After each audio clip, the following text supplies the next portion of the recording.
Narito na ang PTV Balita ngayon.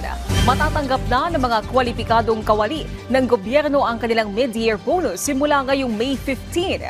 Ayon sa Department of Budget and Management, katumbas ito ng isang buwang basic pay. Sakop nito ang mga regular, contractual o casual, appointive, full-time o part-time na nakapagsilbi ng hindi bababa sa 4 na buwan mula July 1, 2024. Ayon sa DBM, alinsunod na rin ito sa direktiba ni Pangulong Ferdinand R. Marcos Jr. na bigyang pagpapahalaga ang sakripisyo at paglilingkod ng mga kawani ng gobyerno. Asahan na ang mas pinaigting na ugnayan ng Pilipinas at Germany sa larangan ng pangdepensa. Ito'y matapos lumagda sa kasunduan sina Defense Secretary Gilberto Teodoro Jr. at German Federal Defense Minister Boris Pistorius. Kabilang sa mga napagkasunduan ng dalawang bansa ang training sa mga AFP personnel sa Germany, pagpapaigting sa cybersecurity defense, defense armaments, logistics at United Nations peacekeeping.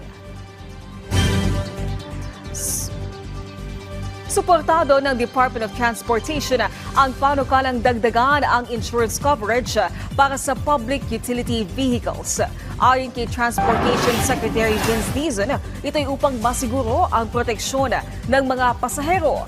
Nakahanda raw ang DOTR na kausapin ang LTO at LTFRB na maipatupad ito, lalo't napapadala sa mga napapaulat na aksidente sa mga kalsada. Ang insurance, napaka-importante niyan.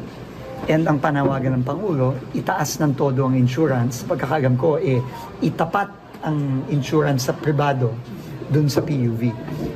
Tingin ko napakagandang idea po niyan. At yan po ang pipilitin nating magawa.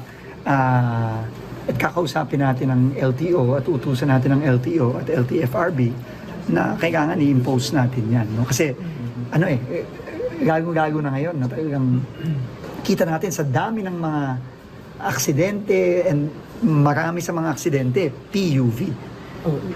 No, at ang mga kababayan natin, kaya yan ang sinabi ng Pangulo, nagbabayad yan. Nagbabayad yan ng pasahe, pero kapalit ng pagbayad nila ng pasahe, yung makakauwi sila dapat ng safe. At yan ang mga balita sa oras na ito. Para sa iba pang update, i-follow at i-like kami sa aming social media sites at PTV PH. Ako po si Naomi Timurcio para sa Pambansang TV sa Bagong Pilipinas.